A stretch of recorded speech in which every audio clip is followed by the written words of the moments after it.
আসসালামু আলাইকুম ওরহমতুল্লাহি ওবারাকাতু।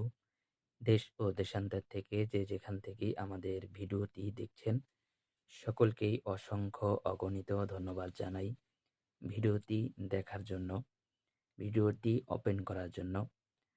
আজকে একটি বিষয় নিয়ে আলোচনা করব। সেটি হচ্ছে রোজা রেখে গীবত করলে কি হয়?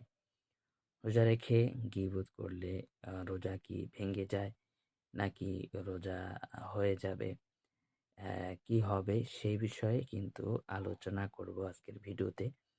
অবশ্যই আপনারা আজকের ভিডিওটি গুরুত্ব সহকারে দেখবেন। শেষ পর্যন্ত ইনশাআল্লাহ দেখবেন। তো আ অনেকেই বলে থাকে যে রোজা রেখে যদি কারো বিরুদ্ধে গীবত করা হয়, তাহলে তার রোজা ভঙ্গ হয়ে যাবে, তার রোজা ভেঙে যাবে। আবার অনেকেই বলে, "না, রোজা ভাঙবে না, কোনো কিছু হবে না, কোনো সমস্যা নেই।" আ মানে এগুলো অনেকেই বলে থাকে। তো মূল বিষয় হচ্ছে যদি রোজা রেখে কেউ কারো ব্যাপারে গীবত করে, তাহলে রোজা ভাঙবে না। কিন্তু রোজা হালকা হয়ে যাবে। ঠিক আছে? মানে পরিপূর্ণ যেই রোজাটি হওয়ার কথা ছিল, আ ওই ঐরকম রোজা হবে না।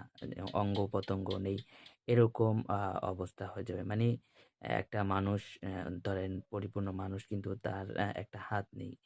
তো এই মানুষটার যে অবস্থা, রোজা রেখে কারো ব্যাপারে গীবত করলে কিন্তু এই রোজাটারও এরকম অবস্থা হবে। অর্থাৎ মানে রোজাটা হালকা হয়ে যাবে। এজন্য আমরা আ মানুষের গীবত থেকে বেঁচে থাকবো। আ রোজা রেখে কারো ব্যাপারে গীবত করব না। এছাড়াও রোজার মাস চলে গেলেও আমরা গীবত করব না। গীবত হচ্ছে ভয়ানক একটি গুনাহ। ইনশাআল্লাহ গীবতের ব্যাপারে পরবর্তী কোনো ভিডিওতে আলোচনা করব। তো আপনারা যারা ভিডিওটি কষ্ট করে দেখলেন, সকলকেই অসংখ্য ধন্যবাদ জানাই ভিডিওটি দেখার জন্য। তো সর্বশেষ আ আপনারা ভালো থাকুন, সুস্থ থাকুন। দোয়া করি আপনাদের জন্য। আমার জন্য দোয়া চাই। আসসালামু আলাইকুম ওয়া রাহমাতুল্লাহি ওয়া বারাকাতুহু।